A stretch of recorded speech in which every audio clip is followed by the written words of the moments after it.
what is going to and what has been happening with SaferSpaces. SaferSpaces is a web portal that you can visit that covers a range of issues relating to violence prevention and safety promotion within South Africa, also does profile most of the organizations that work in this particular sector.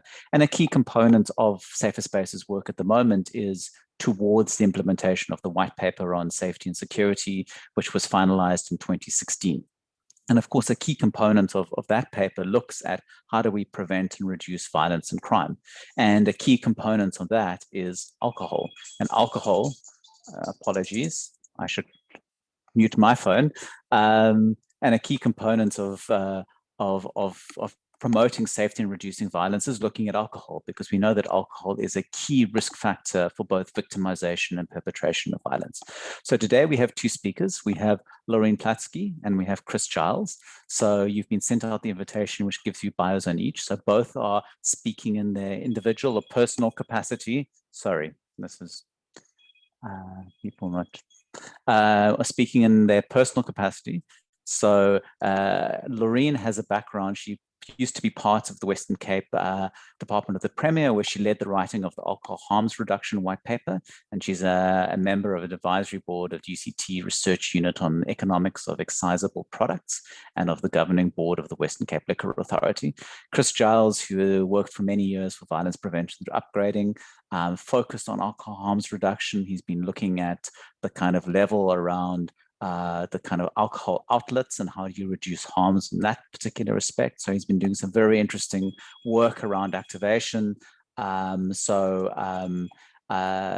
has a lot to say in that regard too. So let me not speak anymore and let me hand over to Laurine, who's going to speak first. She has about 20 minutes at the most to kind of make her presentation. Then we're going to hand over to Chris, who'll have about 20 minutes too, and then we'll open up for comments or questions.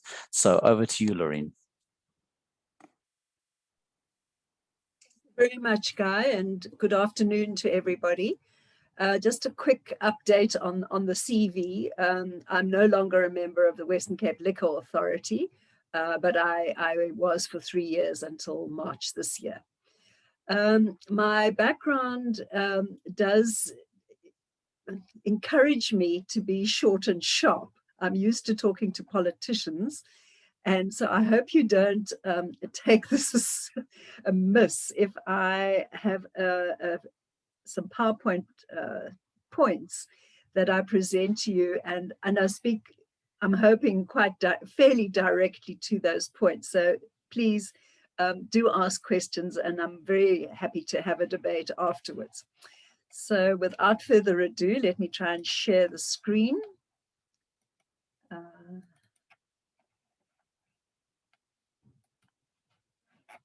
Can everybody see that? Yes, we can. Right, so I'm going to speak about some steps that I think are absolutely critical, and that not just I, but it comes from a wide range of global research. We base the Western Cape government's white paper on alcohol harms reduction on the 10 so-called best buys that the World Health Organization has created after many, many years of research right across the world.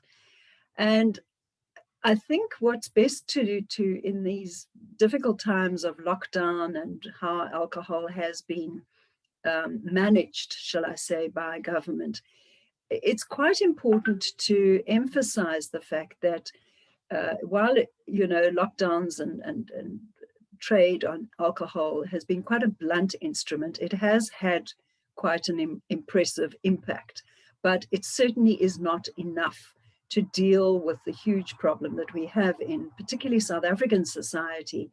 And so I'm going to focus on 5 critical steps.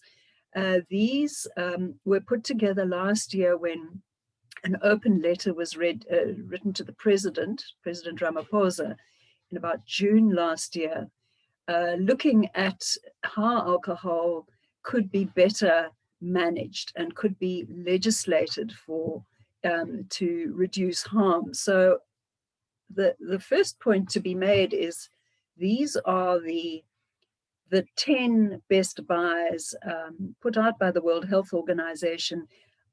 I'll read through them very, very quickly. Leadership, awareness, and commitment, and that is really top of the pile. The leadership of government, the leadership of civil society, and the commitment, in fact, of the industry. Secondly, health services are critical, community action, and Chris is going to talk very much more about that. Drink driving policies, the availability of alcohol, and I will spend some time on that. The marketing of alcohol, critical, and I'll focus on that one. Pricing policies, very important to limit access, actually. And then reducing the negative consequences of drinking and drunkenness, reducing the public health impact of illegal alcohol and informally produced alcohol. Here, I just want to mention that there is a difference between illicit trade and illicit products. So the vast majority of products in this country are legal products. So they created by whoever, Distill, SA breweries, etc. But the point is that it's about illegal and illicit trade, and not so much about concoctions that are created. That is not a big risk factor in this country. And then finally, the 10th one is monitoring and surveillance. So we need to be tracking what the impact is of policies, what the impact is of enforcement as well. The first one. Now, this is something that would seem not to be terribly obvious to people, but research shows that particularly young people are very influenced by marketing and advertising, whether it's on television and seeing exotic film stars, musicians, sports heroes and heroines, drinking alcohol, having fun. The message comes across, you can't really have fun without alcohol. It's very aspirational. You know, if you want lots of friends and you want success in life, then relax with a glass of this or that.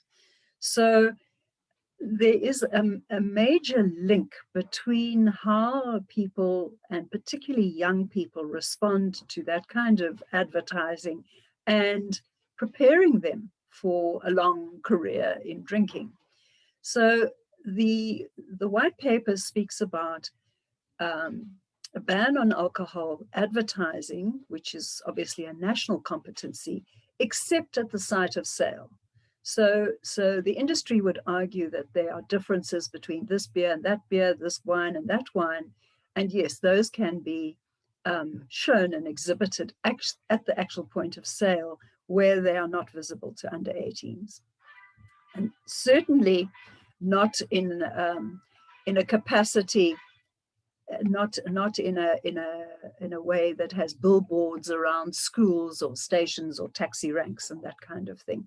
Plus social media, of course, I should mention, and we can talk about that. The next one is about price. Now, the World Health Organization talks about access to alcohol, and the easier the access, the more the problems. So I'm going to touch on a number of aspects of access, but the first one is price. And excise taxes in South Africa have been relatively low over the years. They've certainly exempted the wine industry because this was seen to be, you know, a growth point in our community. It's an agricultural product, and so on and so on. So spirits, particularly imported spirits, have attracted the highest levels of excise tax. The issue really ought to be not so much who produced it or where it's produced, but the percentage of alcohol per volume should be the criteria for the tax. Now, minimum unit pricing has become a very interesting option, and the Western Cape government is looking at it very seriously. This is just in a nutshell, really, a glass of wine or particular size, 330 mils of beer or whatever, would attract a minimum unit for sale at the point of consumption, so that it would outlaw things like 2 for the price of 1 and happy hours and these, in my view, rather dreadful sexist approaches to, you know, ladies' night out and things like that. It is one of the most effective things being implemented in Scotland, for example, where they've had, and they still do have, quite a big problem with alcoholism. But what they did was they introduced a minimum unit per drink, and that was,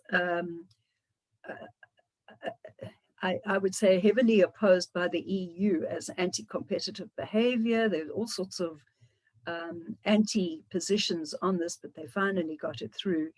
And it is now, as I say, being considered here. So instead of being able to pick up a glass of, or more than a glass, at a very low rate, or have it delivered as a freebie on your pick and pay order, there would be a minimum unit charged. And the amount of the minimum unit would obviously be an element of research as to what would be a reasonable price. So instead of, you know, 10 Rand for a glass of wine, which is available in some parts of our province, there would be at, like, say, 25 or something like that, which would limit, so you would enjoy 1 glass rather than 2 or 3 or 4.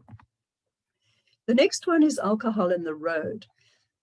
Now, this is a perfectly well-known one, I think, to all of us, reducing the legal limit for drinking and driving to, at the moment, the National Minister of Transport has proposed 0, but there is some medical evidence to show that this may not be the best, that a 0.02 limit might be more effective. And that would take, you know, your cough mixtures and various other things into consideration. But we certainly need to reduce both drinking and driving and use of the road by drunk pedestrians. This is a major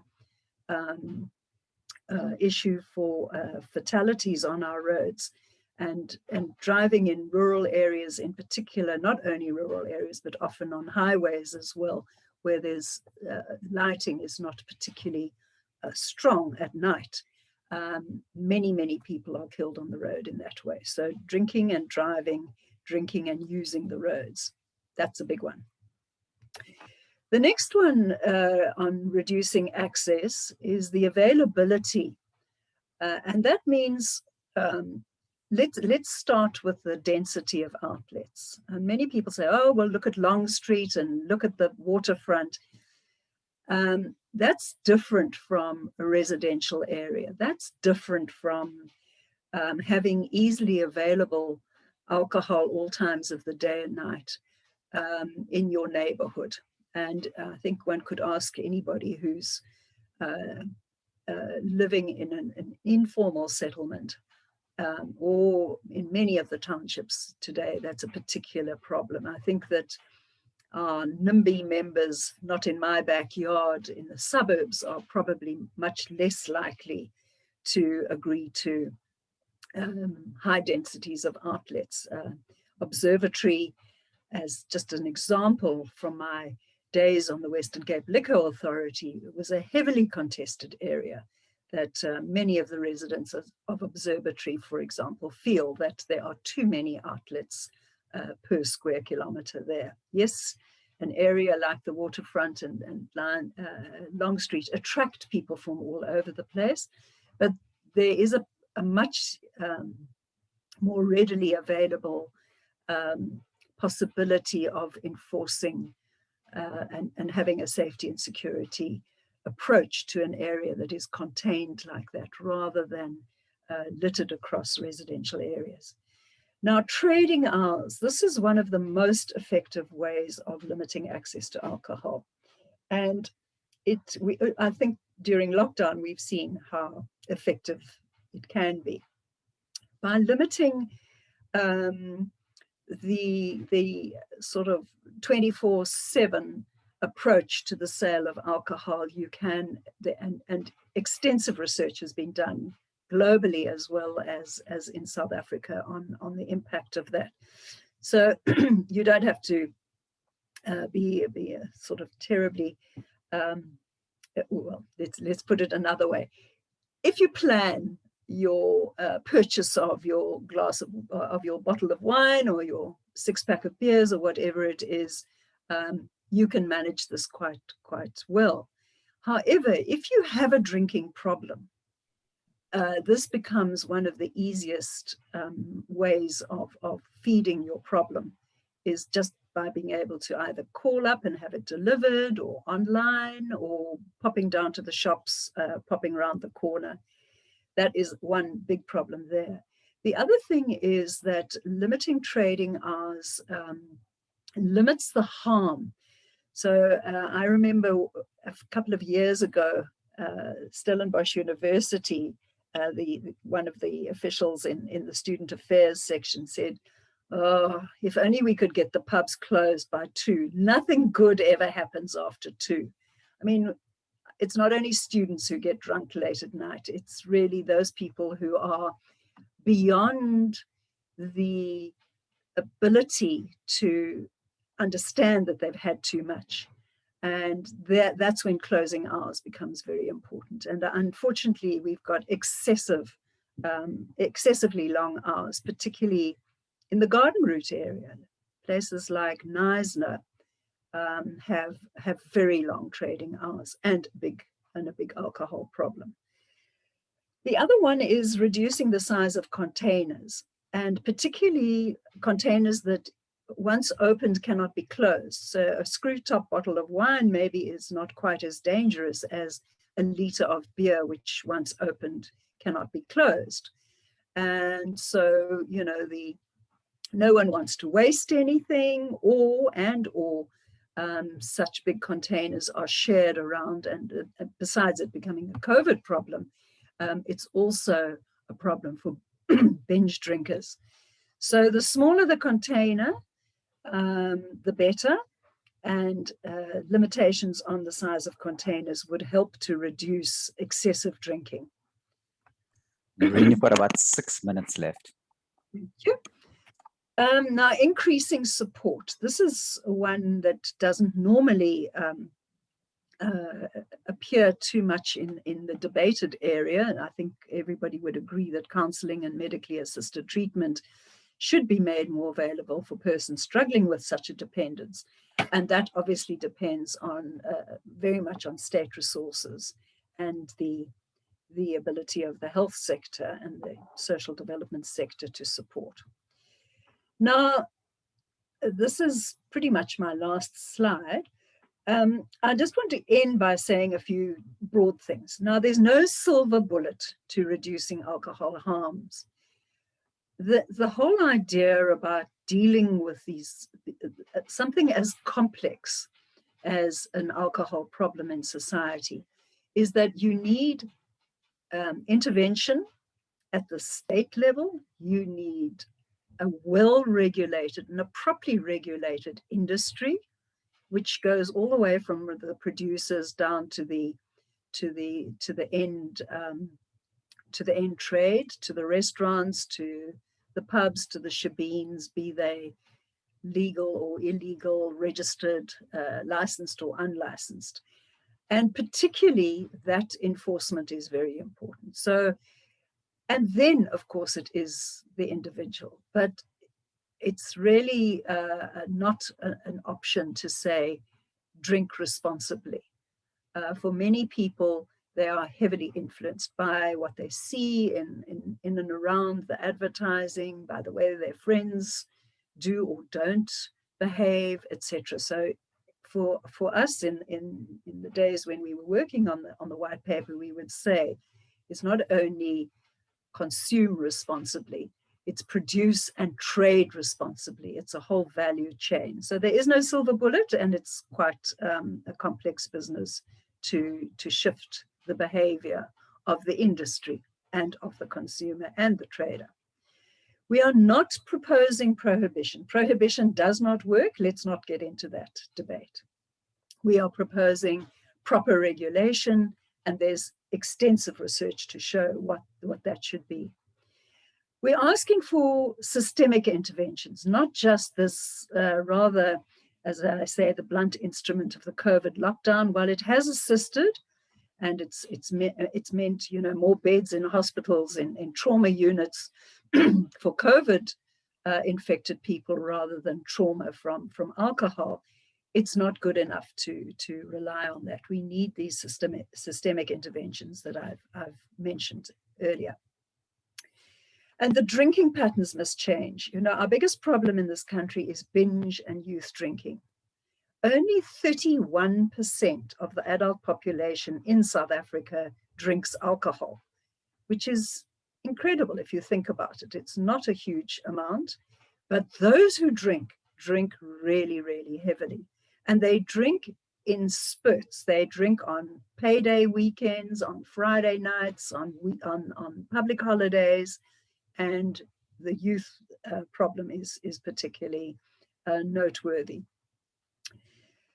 And then just finally, the industry has been very active, particularly over the lockdowns, and it must be said that a conflict of interest is there, that an industry has to be kept arm's length from the legislation that we need. They must be able to comment, but they should not be involved in actually drafting and drawing up the legislation. So their role in NEDLAC and other places needs to be very carefully monitored. There is a tendency for the industry to at least to want to sow confusion, because nobody can deny that alcohol is harmful. Thank you very much. That is my contribution. Thanks so much, Laurine. You can just, thank you for unsharing your screen. Right. For those of you who joined late, Laurine Platzky was our first speaker. We're now going to ask Chris Giles to give his presentation. And then after Chris has spoken, we're then going to open it up for any comments or questions. So Chris, over to you.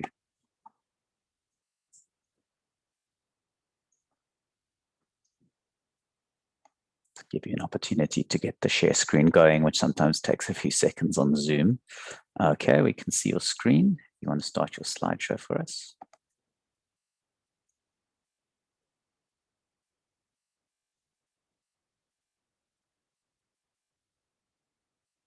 Perfect. I can see it all.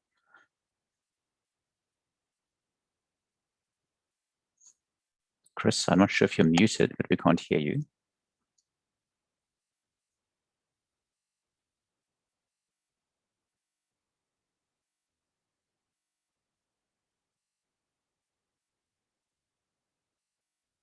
Still can't hear you, Chris.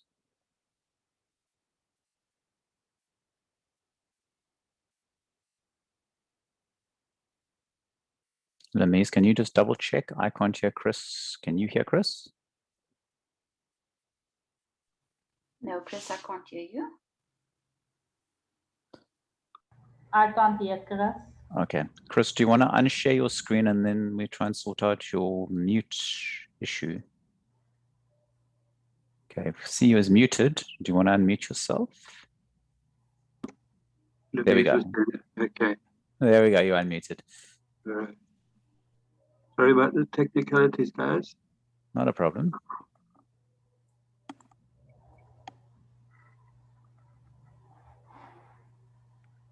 Right.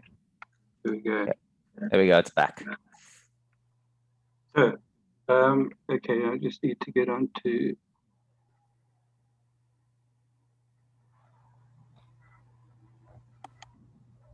Is that looking right? Do you want to just start your slideshow? I'm not sure where on your program that is. It's usually would be the. Yeah. Maybe just keep it like that and click on the slides that you want to, because we can see them, rather than potentially kind of sometimes it tends to freeze. So let's start with, let's just use it as it is. Okay. Right. So yeah, picking up on some of the things Laurine was mentioning, particularly the access to alcohol. Brief background, I was involved with a couple of years ago with the Alcohol Harms Game Changer, which focused on the high density, poorer parts of Cape Town, Khayelitsha, Gugulethu Nyanga, and Paarl East. So a lot of what I have to say is focused on that context rather than on the more affluent suburbs.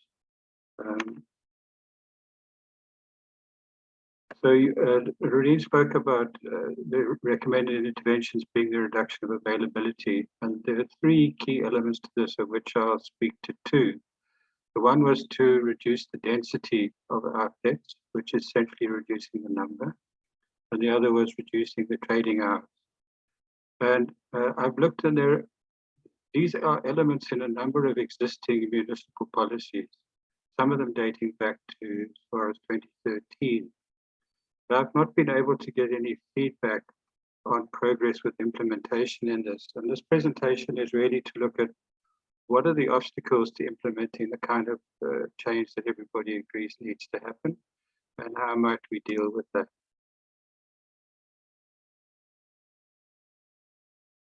So the reason for lack of implementation, I'm going to have to make this a bit bigger. First of all, that the closure of outlets is to be undertaken by law enforcement. In other words, by people who are not resident in a particular community. The closing of outlets is often seen as one of the first phases of the intervention to reduce alcohol harms. And the ideal number of outlets that people have is often a very small fraction of the number of existing outlets. So where, for example, there might be 60 or 70 small outlets in an area, the ideal number is seen as 9 or 10 or 12. So for most people, this is perceived to be a closing of an option. And the context within which this is taking place is that there's no structure for agreeing the criteria for selective closure. There's a distrust of local government and of law enforcement. There's a context of high unemployment. People talk about alternative sources, but really there's no feasible alternatives that can be offered with any conviction. And there's a lack of other public facilities and recreation options available to people. So we have a plan, but it's generally not enforceable. And any plan to be useful must either be enforceable or it must have buy-in from all of those affected. And in this case, neither of those is true. And there's an image that I use, which is based on a story of mice who are being terrorized by a cat. And they came up with a wonderful plan to protect themselves by saying, well, if we put a bell on the cat, we'll know when it's coming and we'll be safe. And the problem with that plan was that there was nobody who was able to do it. And I think this is, to me, sums up the situation we've been in. And what I want to present briefly is what we might do about that. So what we might do is, to me, these are the steps we need to take. The first is to develop a liquor outlet policy at municipal level. Laurine spoke about the need for this to be a systemic, inclusive process. And this, to me, is the operational level that we should aim at. To develop a policy requires public participation. It requires, and this isn't always in municipal policies, but I believe it's quite essential that there must be a single liquor traders association, at least at the municipal level. A policy like this would also provide an opportunity for public support and for political support. It would offer, align it to the development program for the municipality so that what's done is integrated into longer term development plans for the municipality as a whole. And this policy should outline a process that I'll summarize below. It should operate, I think, through the ward development forums. And within each ward development forum, there should be a safety and alcohol portfolio. So there's local leadership with this as a focal point of action and interest. The Ward Development Forum is an opportunity for public participation and feedback. And ideally, all of this should align with steps, blocks, and boundaries so that the statistics about crime, which are an essential part of dealing with this problem, can be usefully used.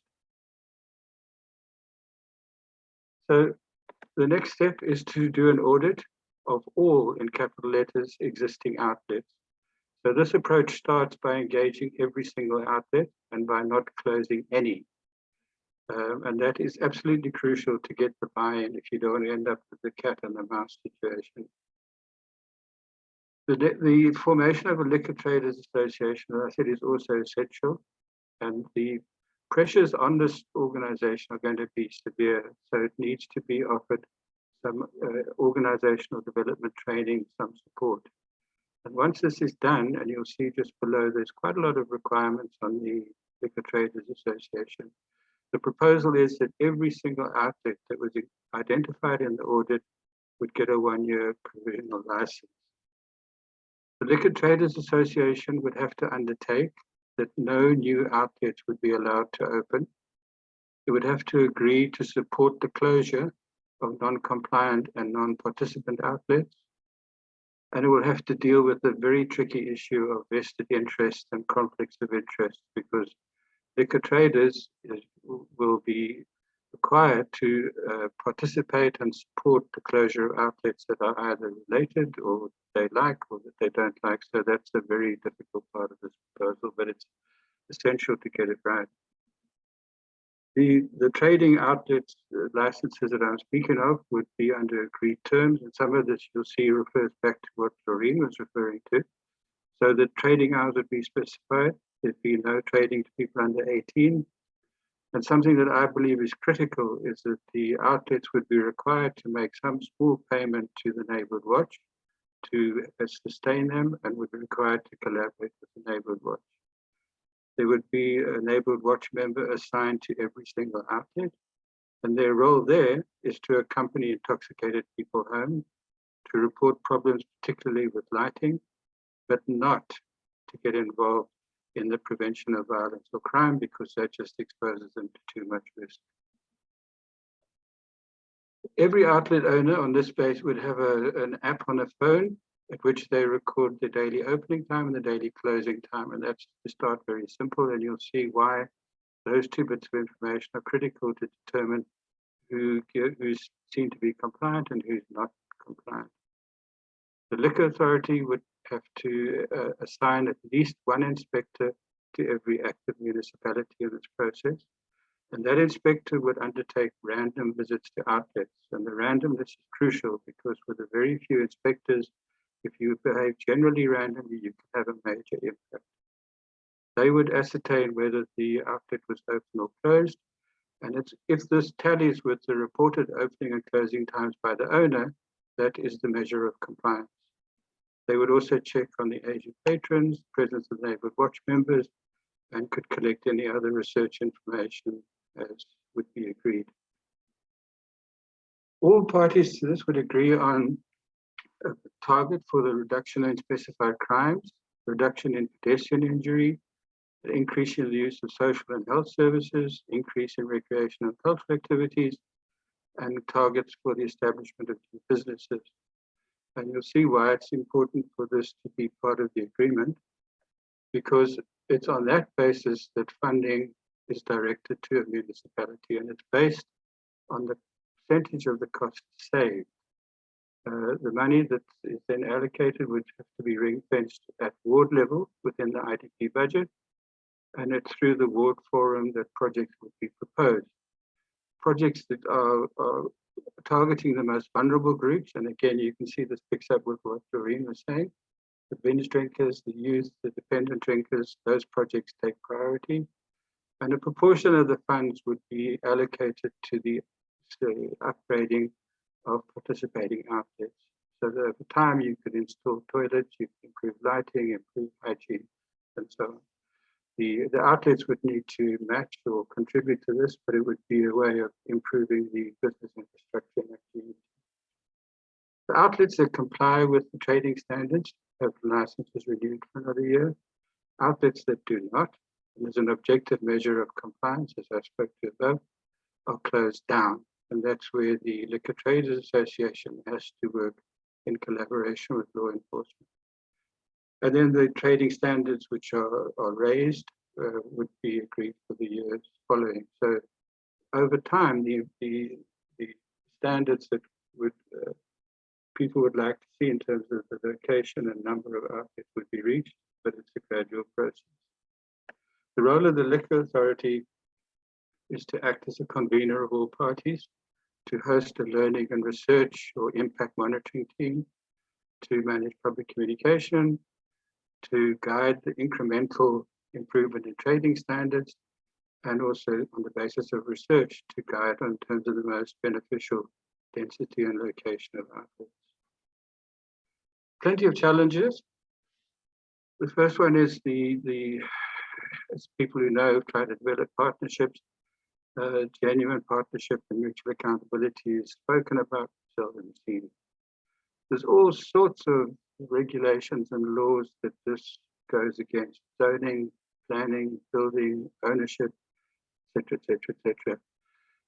Important to stress that none of these things are being thrown out, but this approach would say that they all need to be worked towards over a number of years, and that if they set as initial criteria or as preconditions for engagement, all it does is exclude most people and pit those selling alcohol against those wanting to reduce the harm that is associated with it. The practice of funding from cost savings is not established. There's no culture of accepting consequences at any level, so that's why you have to anticipate that non-compliant outlets will have all sorts of reasons for not being closed, and the Liquor Traders Association would be under huge pressure not to insist on consequences. But that has to change. That's one of the cultural things that has to change. And I point therefore specifically to the management within the liquor traders of conflicts of interest and why the organization development is a requirement for their initial registration and acceptance. SAPs would need to agree to focus on non-participating outlets in terms of their attention, and they have problems in saying they cannot tolerate the illegal trade, but they need to be brought on board and to align what they do with the strategy and not target outlets that are participating, because that just undermines trust in the whole process. On the other hand, the lawless and any new outlets would need to be closed down by law enforcement. So they would want to be seen to be acting effectively where appropriate and to put their attention where it's appropriate.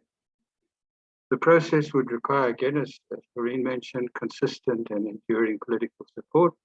And that is a commodity in very rare supply, but it's critical. And then lastly, any reduction in consumption will not be a delight to the liquor industry, and equally at trader level, reduction in volumes and profit will not be welcome. Just the last slide, I want to say that the practicality of this resourcing through cost saving, Richard Matsopoulos and others in the Medical Journal have identified that the tangible costs, the direct costs of harmful alcohol use amount to 37.9 billion rand per year. 10% reduction would release 3.9 billion rand in 2009 value.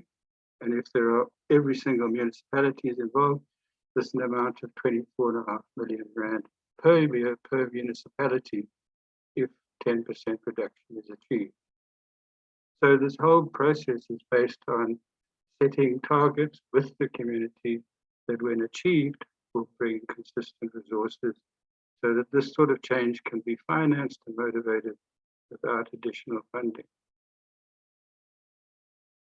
You see in the COVID lockdown that we can make legal and social changes that result in greatly reduced harm. So it's not like it's impossible. What we have to do is accept that the current approach to access reduction just doesn't work. It either has no impact or we devastate everything by locking down completely. So we have to find the will to pursue a middle and sustainable approach. And what I hope to have presented is one such possibility. If we have the will, we can find the way on this basis. And that's my story. Thank you very much for listening. Thanks so much, Chris. If you don't mind just unsharing the screen so we can get everyone back to the grid view. I'll do my best. Thanks. If not, I'm sure the Mies might be able to. Okay, there we go. It's gone.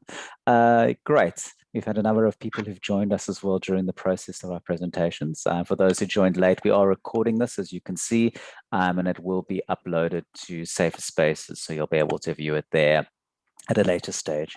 So we now have about just over half an hour of time for any comments or questions.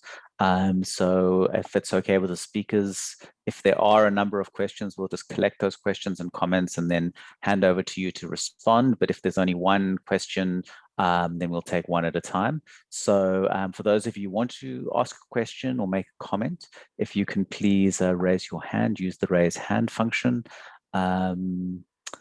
I see one hand at the moment. Just in a second, what's going on with mine? Yes, I have one hand up at the moment. So let's take that hand from Hannes Kukumur. If you can just also introduce yourself to say, obviously, who you are and if you represent an organization, if you can just say that as well. So Hannes, over to you. You're muted, Hannes, I believe. Okay, I'm not going to share my video because my camera is located at a very peculiar space. Okay. Someone decided to put the camera at a very low angle.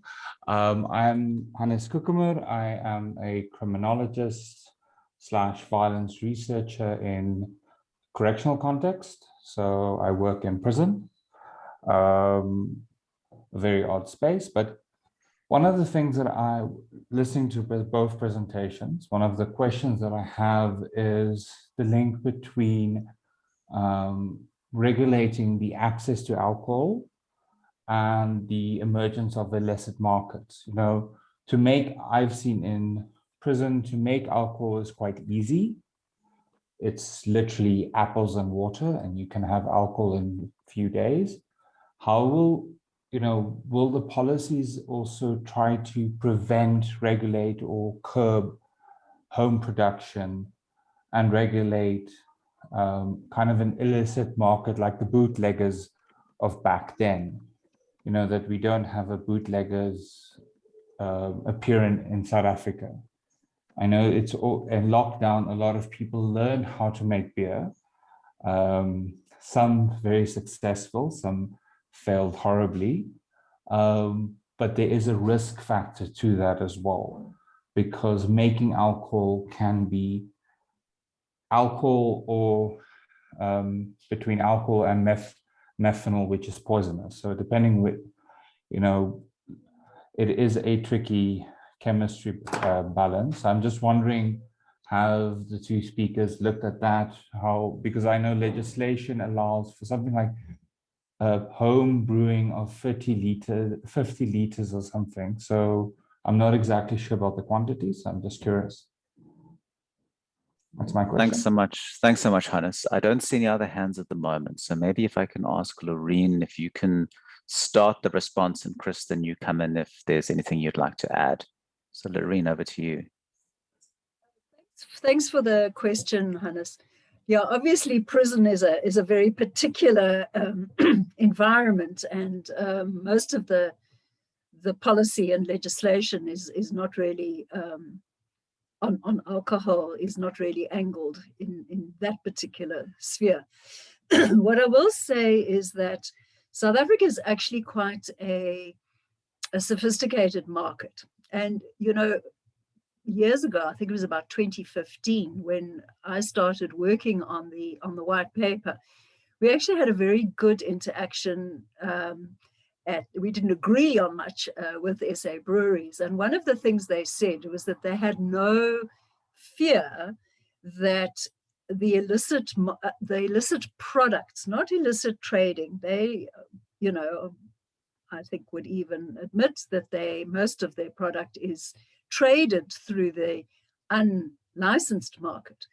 But the illicit products, the kind of thing that you're talking about, is no real threat in the South African market. And the main reason is that particularly urban South Africans who do the most drinking are quite a sophisticated, and they're very, very brand loyal. They are very brand conscious. and they aspire to, I don't know if one could call it the highest levels, but certainly the most expensive products is really the aspiration.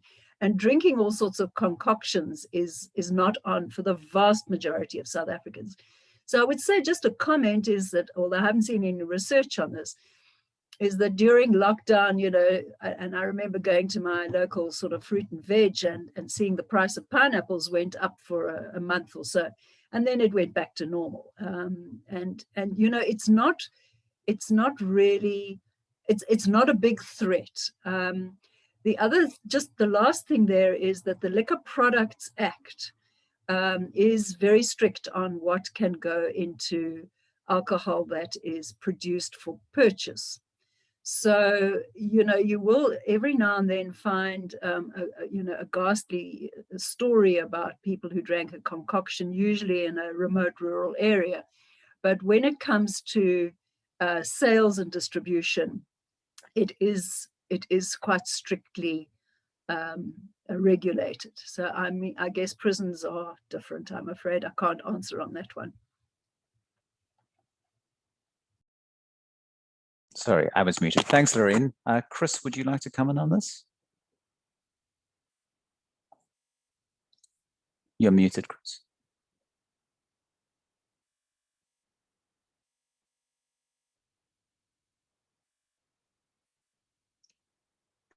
You're still muted. Do you want to come in, Chris? Okay. There we go. You are not muted anymore. That, just to say, if it did become an issue, it's the kind of thing that could be included in the local trading requirements, that people don't sell stuff that's brewed illegally. But I think, I would guess, given the volumes, that the illegal trade isn't going to be a major percentage of it. But it's not really my field, so I better keep quiet, not waste everybody's time. Thanks, Chris. I don't see any hands at the moment, so maybe I can. John? Okay, just one second. John is showing his hand in the Oh, I video. see. Okay, apologies. I don't have it on grid view. So, John, do you want to pose your question? Over to you. Hi, sorry. That's the only way I can figure out how to show my hand is very physically at the moment. I've lost. Anyway, thank you for those presentations. Fantastic, thoughtful work, both, if I may say so. Just a comment, the difficulties that Chris has presented on actually getting this really rational system going are tremendous. And one of them is the need, as he knows very well, as both of you, for people to earn some money, right? Living in a place like that. And so it's having a shebeen, having a kid's creche, and having a taxi.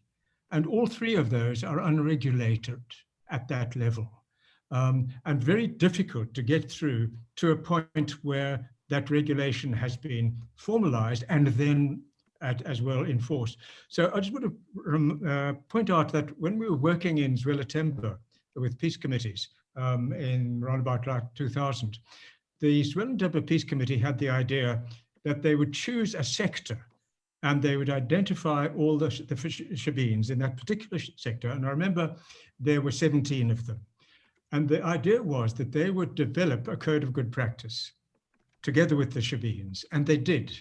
Of people, of those 19, 7 said, yes, we think that's a good idea because we would like to be recognized as legitimate businesses where people can come and have a drink and socialize in safety. So it was really trying to aim at people, and the same goes with early childhood to some extent, carrying out something and making a good business of it, making that an attractive, even though it would still not be legal.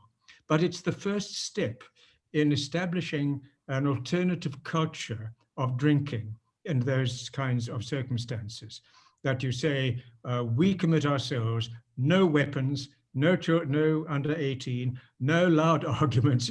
They made up a very practical set of code of good practice based on their experience and saying, right, we would commit ourselves to this.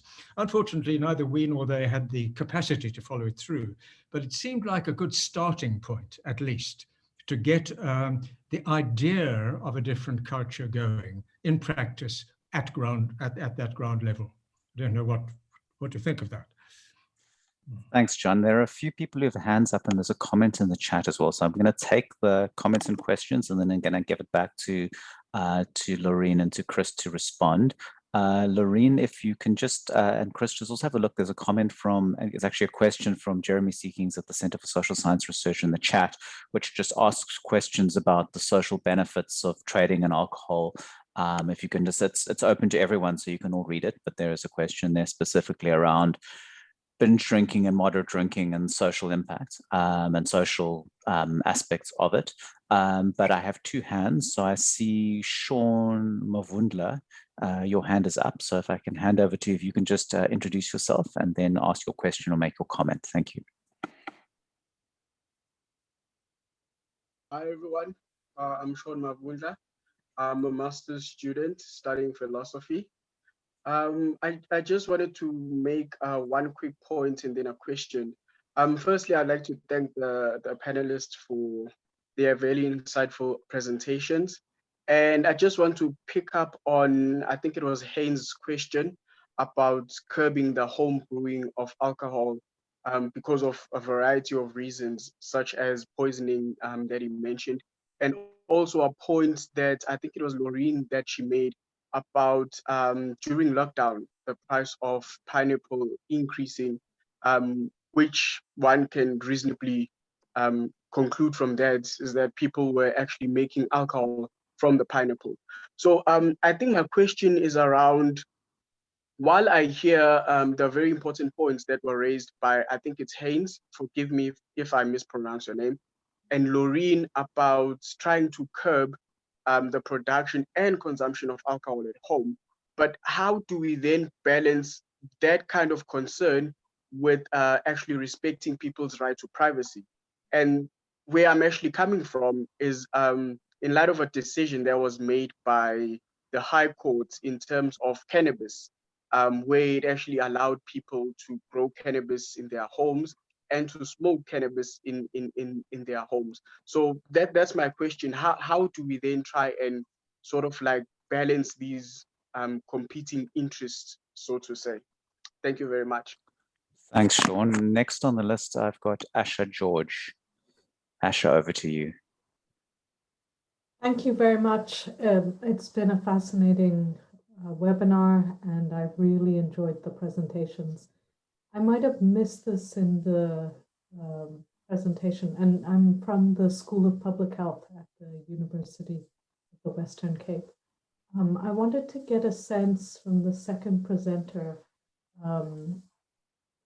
how open, if these initiatives have been tried, how open have local government or ward councillors been to this type of agenda, and how it compares to other priorities, formal and informal accountabilities. I put my question in the chat, but I realize there are many things going on in the chat, so I just thought I'd raise it. Thank you. Thanks, Asha. What at the moment, Asha, if you can just lower your hand for me, please. We've got a series of questions and comments here, so I think now is the time to give it back to the speakers to get your responses.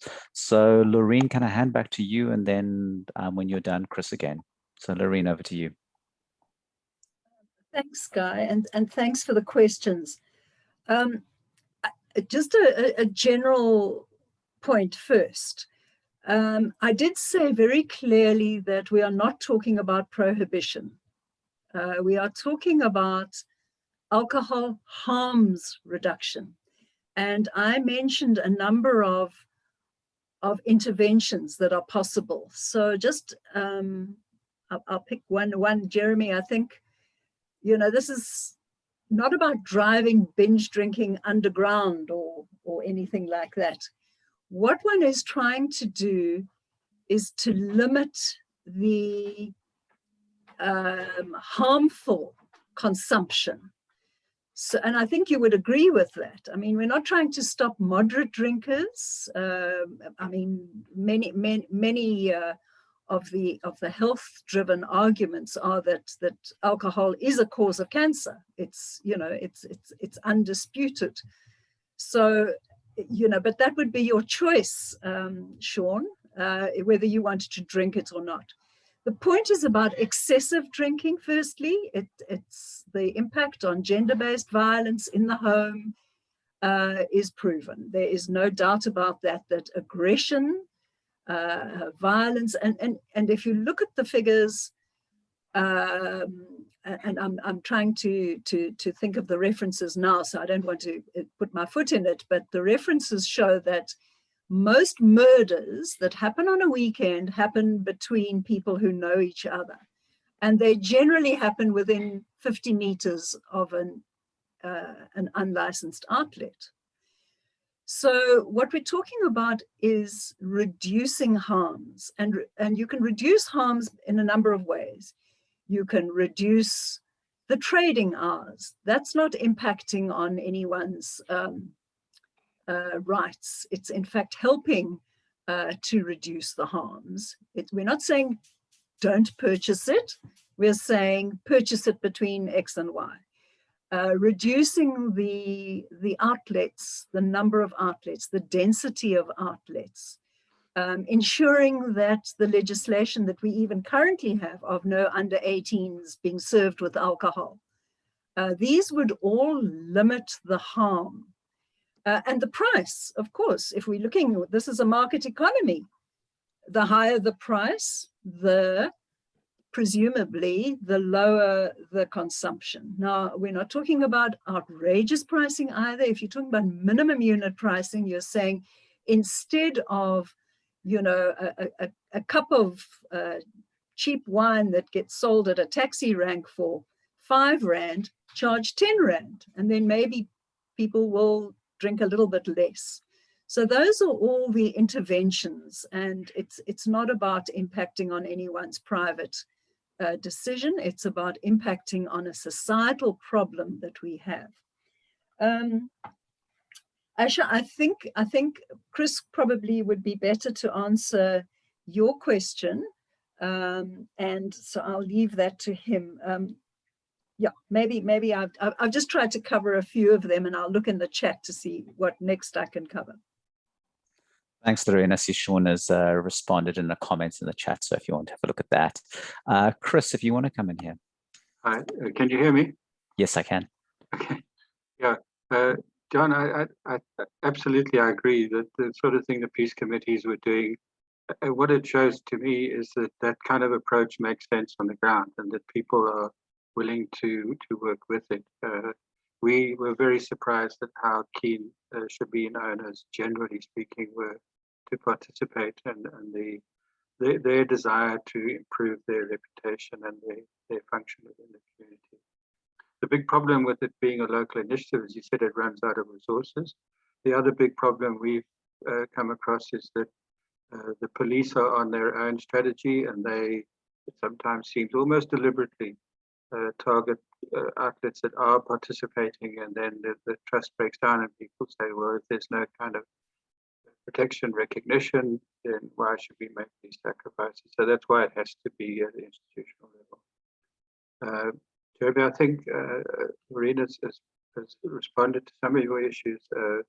We completely recognize the social benefits of moderate drinking, and you might have noticed that one of the targets that I think should be set is an increase in social events, sporting events, cultural events, and the development of alternatives. And that's one of the things that the projects would fund, particularly for people who tend to do nothing other than drink to excess.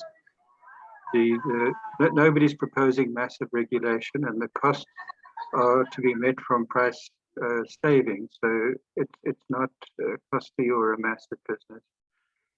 Ash, the local governors and councillors, you know, it's the kind of thing people pay lip service to, and then when the going gets tough, the support evaporates. And that's why I say it's the huge challenge is to develop policies and structures in a very participatory way, so that people have time to experience the general goodwill and support of most people, and that the structures have the time to develop enough resistance and self-confidence to resist the assaults and the undermining that's going to come from the liquor industry, from people who don't want to see their profits reduced. In terms of psychosocial harms, there was a question on the chat. Again, you'll see that one of the targets that are proposed is that the use of health and social services, there should be a target for that to be increased. So, yeah, I'll leave it there. Thanks, Chris. Now I'm going to open it up for another round of comments and questions. There is, sorry, Jennifer Manikam, I missed your comment that was written in the chat, just asking questions about the robberies of liquor stores during hard lockdown and what was driving that. I'm just trying to see if there are any other comments. I see there's quite a lively discussion happening in the chat at the moment. But if anybody else would like to make a comment or ask a question, your opportunity is now. Whilst we're waiting for that, maybe if I can pose a question to Laurine around drinking patterns and lockdowns, the increased severity, decreased severity of lockdowns. When particularly having this process of limited access to alcohol and then it's relaxed again, did we see changes in drinking patterns? I know that there probably isn't data out there, but I would be interested if there were any observations that you noticed around being denied access and then suddenly they reopen, because I certainly remember driving past bottle stores when the lockdown regulations were relaxed and just seeing queues of people and also people queuing when they suspect that lockdown is going to be intensified again. So I'm just be interested in your views on that. I don't see any hands at the moment, so maybe if you can, Laurine, if you want to respond to the question about robbing of liquor stores. Oh, also, sorry, there's also a question by Tony Lawrence here. To what degree are the community's objections taken into account when granting a liquor license? Applicants appoint lawyers to defend them during an appeals tribunal, something a community cannot afford. How does one deal with this anomaly? Are we losing every objection because of this? And this is an executive member of the Retreat Steenberg Civic Association. Laurine, do you want to respond to that, or do you want to see if you want to accumulate a few more questions? No, I'm feeling I need to respond, Okay. and I'm trying to read in the chat as well. Okay. So perhaps I could start with the last one because it's one of the easier ones. The Western Cape Liquor Authority is putting a lot more effort into hearing both sides of the story, the Audi, Alter and Partem. Up until probably a couple of years ago, the industry was just putting in liquor license applications, and the harm side of it was not really very much considered. It was more of, well, would there be competition in the neighborhood, that kind of thing. So I would say that the Liquor Licensing Tribunal and well, the licensing tribunal itself is taking the harms much more into consideration, and that objections should be put in. Objections are different from complaints. So once a license has been issued and the licensee is not, behaving properly or serving under 18s or something, then complaints can be made, and those are dealt with by the enforcement side. So, but the city of Cape Town is able to extend trading hours. And I think that, so the councillor or the person from the retreat survey, you must be absolutely sure of who is in charge of, it's not, the license is issued by the provincial authority, but the trading hours are very often extended by the local authority. So just have a look at that. There are bylaws about that, and they've really extended them far too liberally in many areas, according to many of the residences. So I would say that. I'm sorry, Guy. I've got lost now. I was trying to figure out what Jeremy was trying to say. I think he's saying that I'm not dealing with the discourse because that regulation is very expensive. Are we less worried about health in society and safety in society than we are about the cost of regulation? I'm not quite sure. So I was saying that the Richard Mitsopoulos work that Chris Giles quoted he was extrapolating from Richard's work, and that work has been peer-reviewed, and it has been, in fact, the National Treasury has used that work as well. So I'm not quite sure what maybe Jeremy could ask the question and I would be clearer, because I'm trying to listen to the questions and deal with the chat. So, oh yes, well, the liquor stores that were robbed during early lockdown. I don't think that's about frustration. I think that is about the traders, particularly the unlicensed traders who, you know, were not able to make a living at that point in time, and that was the frustration. It was not alcoholics who you know, had you know, the seeing pink elephants or whatever they say. It was very much part of the industry value chain. The days on immediately after the trading hours were eased. In the beginning, yes, there were long queues. I think after that, they weren't that bad. When there's a rumor of a lockdown coming, sometimes you see more people, but I think there's also certainly amongst those who can afford to stock their liquor cabinets, they do that. And certainly online trading has increased, but I haven't seen any data about the particular situation under lockdown. And I will say once more that it is a blunt instrument. It certainly helped to keep the trauma units free of Friday night and New Year's Eve, you know, all the ghastly scenes that you do see. But it's not a sustainable approach to making liquor a better, you know, better regulated and better used, better consumed. I would encourage people to look at the case of the Soviet Union, which had huge high liquor problems, and what Russia did, I think in about 2014, where they raised the price of alcohol, particularly vodka. They reduced trading hours, and they made it illegal to drink in public. And a lot of those things has helped enormously to reduce the problem in their country. So, you know, this is one of the examples of where, you know, the market has intervened in terms of price, and legislation has assisted with the rest.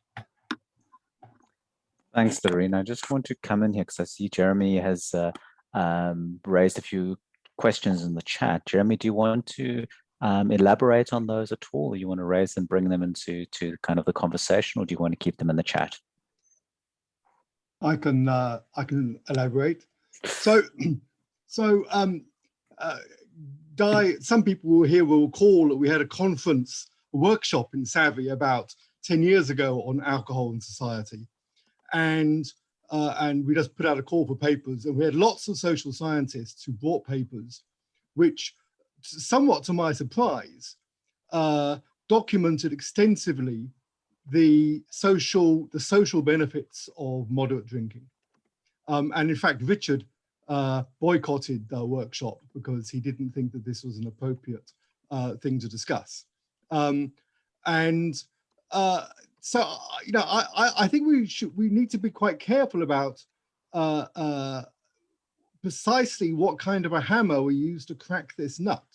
Right? So I don't hear anybody disputing that we need much more effective remedies to control excessive or binge drinking, right? Because there's evidence that they causes harm is massively overwhelming, right? But it's not clear to me that the moderate drinking, that there's any evidence that moderate drinking causes much harm at all, of any sort, right? So, and I don't think Richard has demonstrated that at all, because he just looks at this at a very aggregate level, right? So, and I should say I grew up in a society where there, in not South Africa, where there was a pub on every street corner, right? And I would like to imagine that at some point in the future of South Africa, many people would feel that they don't have to lock themselves behind their doors in their shack settlement or their township at night, but that they can go round the corner to a shebeen and have a drink, talk to their friends and go home. And I think our society will be a much, much healthier place socially and psychologically if everybody felt that they could go and have a drink and then go home, right? So I would like to, the challenge I'm posing for you and Chris is, which of your measures is actually going to constrain the excessive binge drinking, right? And which of them is actually going to hit all of these things, some of which I don't think we actually want to be stopping at all, right? And so fairly obviously, some of Chris's ideas, like having neighborhood watch people at shebeens and things, strikes me as being an absolutely brilliant ideas, right? Other ones, right, for example, raising the price, right, might actually be quite counterproductive. Raising the price might actually just push the excessive drinking underground and actually just make moderate drinking more difficult for people. I don't know, but I think we need to disaggregate this drinking thing into the really unambiguously harmful part, and that part where the harm is at the very, very least much more modest if it's harmful at all. Thanks, Jeremy. Thanks for coming in. Chris, do you want to respond? I didn't give you an opportunity earlier. Would you like to come in? Thanks. There's several things there. I don't think either of us are wanting to end alcohol. I think both of us accept that there are lots of positives and the social connectedness that comes with it. The idea of a pub around every corner it appeals to me, as I mentioned, that one of the assumptions of many interventions is that the percentage of reduction has to be quite severe. I don't accept that at all, and it's one of the reasons that I'm proposing a research body within the Liquor Authority that can actually start to gather some evidence on what is the benefits and drawbacks of different kinds of outlets at different locations, at different spacings, in different, the high street model is to me nonsensical. I personally would prefer to have many small outlets. I think the impact could be less than that. The issue is raised about making objections and the accommodation of opinion, and that raises the whole issue of the individual's preferences opposed to the public good. And again, that's why I'm proposing that this whole process must start with the policy discussion at a public level, so that preferences and desires can be understood and identified, and people that are going to be inconvenienced by outlets have a sense of what the communal contribution of these outlets is, but also that the impact that it has on them does need to be surveyed. And that's one of the things I would see the Liquor Authority inspector doing, is to gather that kind of information from neighbours, so that there's data on which to judge these things. I'll leave it there if I may. Thanks, Chris. Sean Mavunda, I see your hands up again. We are at time, but I'm going to allow you to make a brief comment or ask a brief question. And then unfortunately, we do need to end. So Sean, over to you. Thank you very much for this opportunity again. I was really fascinated by the exchange between John and Haynes in the chat box. John mentioned the example of more decriminalization approach, and then Haynes mentioned the example of how that needs to go hand in hand with education and community development. So I have a question in terms of would it be not more beneficial for society if we ask a more fundamental question about what are the drivers that actually lead people into consuming such vast amounts of alcohol?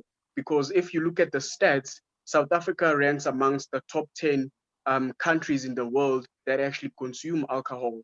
So I was thinking, do we also maybe need to look at what are the drivers that lead people to consume alcohol?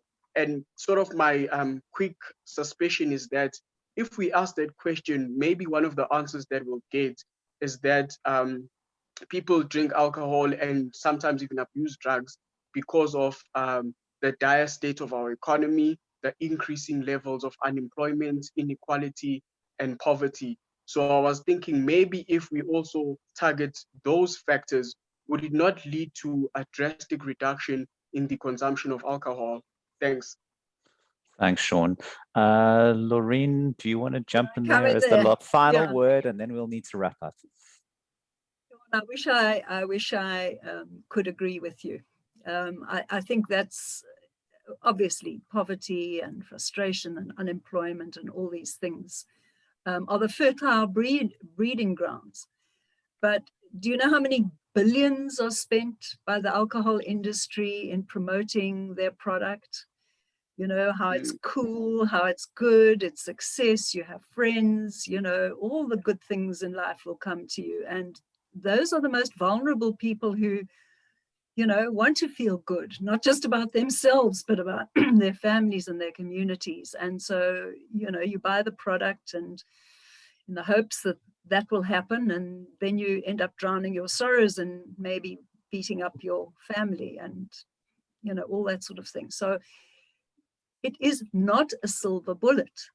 This is not, alcohol harms reduction is not going to rid our society of poverty or inequality or any of those things that we are all very conscious of.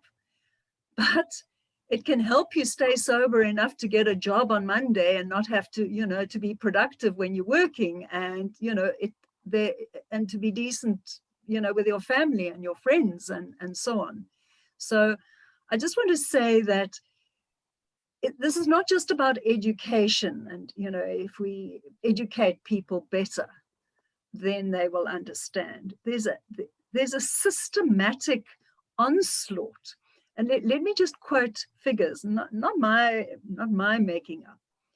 Only 4% of women in Africa drink.